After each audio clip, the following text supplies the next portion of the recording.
Então, nessa ação penal 504-6512-94, continuidade do depoimento do senhor ex-presidente Luiz Inácio Lula da Silva, o Ministério Público fez uma pergunta ao senhor ex-presidente e o senhor respondeu uma parte e o senhor tinha uma complementação.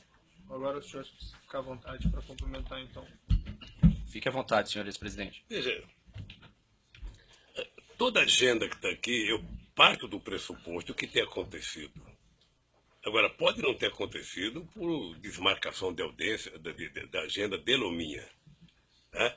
Quando eu quero crer que não houve demarcação, eu estou dizendo isso. Perfeito. Tá? Vou prosseguir, então, que é a última pergunta especificamente sobre essas marcações na agenda do senhor.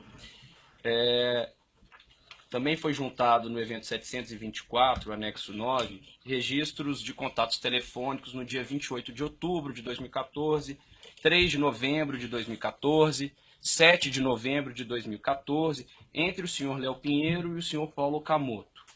Em seguida, no dia 10 de novembro de 2014, consta a marcação de reunião entre o senhor e o senhor Léo Pinheiro. O senhor, de fato, encontrou com o senhor Léo Pinheiro nessa data? Eu, sinceramente, não tenho. Primeiro, o telefonema com relação ao Léo e ao Paulo Okamoto, os dois são vivos, pode perguntar para eles. Com relação ao que eu encontrei para o Léo, eu vou repetir a mesma coisa. Eu parto do pressuposto que, se está na minha agenda, eu posso ter encontrado e posso não ter encontrado. Sabe? Certo. Nessa oportunidade, o senhor tratou com ele a respeito do triplex? Não. Eu vou repetir outra vez, para ficar consagrado. Eu tratei do triplex com o Léo uma vez que ele foi no instituto dizer que eu tinha que visitar e o dia que eu fui visitar o prédio. Nunca mais tratei de triplex, nem de quadruplex. Né? Certo. O senhor mencionou que mesmo após ter visitado em fevereiro de 14 o triplex, o senhor não comunicou que não tinha interesse mais no triplex para nenhum empregado da OAS, ou diretor da OAS. É fato isso? Procurador, eu não tinha contato com diretores da OAS. Mas aí então o senhor não comunicou? Não. Aí eu pergunto ao senhor, considerando que algumas das visitas aqui apontadas pelo Dr.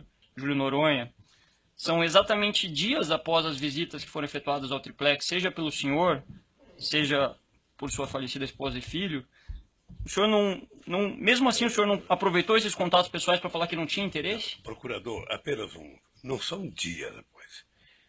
Eu visitei o tal do triplex em fevereiro de 2014. Você está falando de dezembro de 2014. Não são dias, são quase um ano de diferença. Então vamos lá. O senhor falou que visitou em fevereiro de 2014, mas aqui consta uma reunião do senhor com o senhor Léo Pinheiro no dia 31/3 de 2014. Eu posso ter tido outras reuniões. O Léo não tratava de triplex, o Léo tratava de empresa, o Léo tratava de economia. Mas ele esteve com o senhor na visita Mas ao não triplex. conversou sobre o triplex. Ele não conversou com o senhor sobre o triplex no dia em que ele Tá vendo? Já foi dito. Quer dizer, há uma insistência na pergunta. Em outubro de 2013, quando ele foi ao Instituto, e conversou comigo sobre o triplex quando eu fui visitar o prédio em fevereiro de 2014. Nunca mais se conversou sobre triplex. Excelência, pela ordem. Apenas para consagrar. Eu conversei do triplex com o Léo me parece que em outubro de 2013, quando ele foi ao Instituto. Eu não tenho a data precisa. Tá? E só fui visitar o prédio em fevereiro de 2014. Nunca mais se conversou sobre o triplex. Uma outra questão aqui, já encerrando os questionamentos, senhor ex-presidente.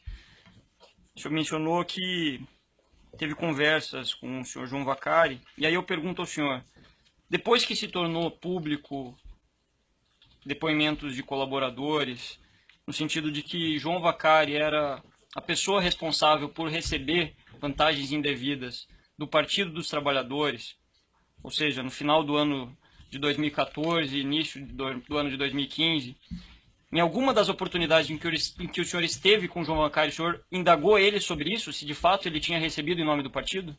Primeiro, eu aprendi com vocês, advogados, de que todo mundo é inocente até provar que ele é culpado. Tá? Portanto, o Vacari era tratado por mim como um dirigente nacional do Partido dos Trabalhadores.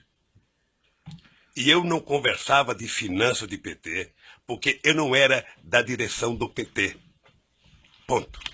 Mas aí eu pergunto, foram diversas as pessoas a indicar que ele teria recebido, em favor do Partido dos Trabalhadores, vantagens indevidas. O senhor não perguntou se era verdade os fatos, independente do julgamento ou não? O senhor não perguntou se de fato aqueles fatos... Ele sempre negou.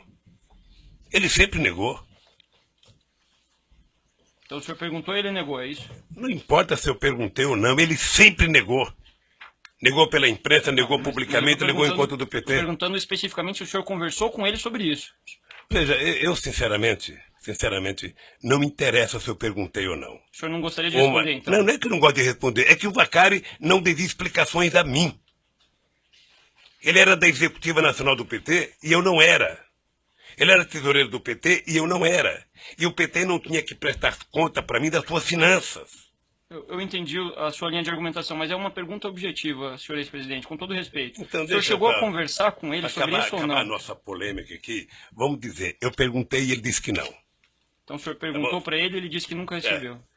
Perfeito. Tá bem assim? Não, eu só gostaria de que Não, o senhor... porque você precisava de qualquer jeito de uma resposta, então eu estou dando uma resposta. Não ia ficar nesse trocadilho entre o procurador e um ex-presidente, então eu quero resolver isso. Perfeito, Xúcio. O que está se perguntando aqui é a sua versão sobre os fatos. Espero que não seja por essa resposta minha que eu seja condenado. O senhor fique à vontade para responder ou não, mas a pergunta é sobre um fato objetivo. Eu agradeço a sua disponibilidade, senhor ex-presidente. Tem mais perguntas? Sem mais perguntas, Excelência. O assento de acusação tem perguntas? Os defensores que não do próprio acusado têm perguntas? Excelência, pela ordem. Querem fazer um intervalo de alguns minutos? Não, acho que vamos resolver, Excelência. Vamos fazer É assim, 2 Excelência. minutos. Peraí, sou o único velhinho aqui, gente. um momentinho só. Excelência, o interrogando não vai responder às perguntas dos advogados, dos demais acusados, sobretudo dos acusados que são delatores já formalizados, já homologados ou em processo de andamento. De sorte que, em relação às perguntas formuladas por todos os advogados, o assistente de acusação já disse que não, o interrogando não vai responder. Certo, nós retomamos essa questão dentro de 5 minutos. 5 minutos.